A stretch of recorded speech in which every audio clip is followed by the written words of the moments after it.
राष्ट्रभक्त मजदूरों राष्ट्रभक्त मजदूरों भारत माता की भारत माता की वंदे मातरम वंदे मातरम।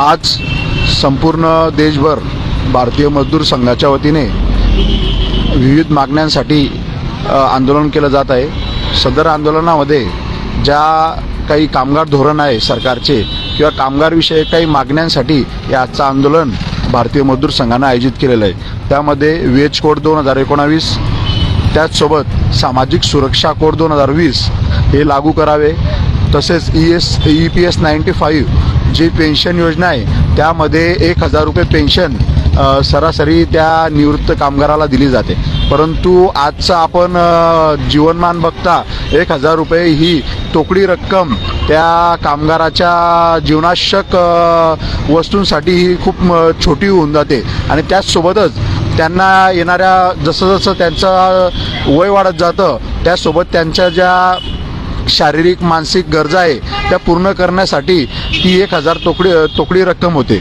आज भारतीय मजदूर संघ म्हणून आम्ही एक मागणी आपल्या जळगाव जिल्हाधिकारी महोदय यांच्यामार्फत माननीय पंतप्रधान मोदीजी यांच्याकडे करणार आहोत की किमान 5000 रुपये पेन्शन आपण या कामगारांना जाहीर करावी।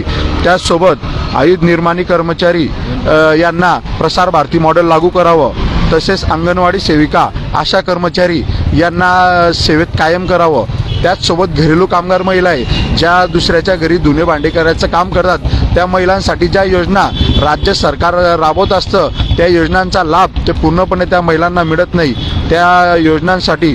तसेच असंघटित कामगार, जो असंघटित कामगार भारत देशातला सर्वात मोठा संघटित कामगार क्षेत्र हे भारत देश आहे आणि या क्षेत्रामध्ये आज सुद्धा काही कामगारांना किमान वेतन दिलं जात नाही।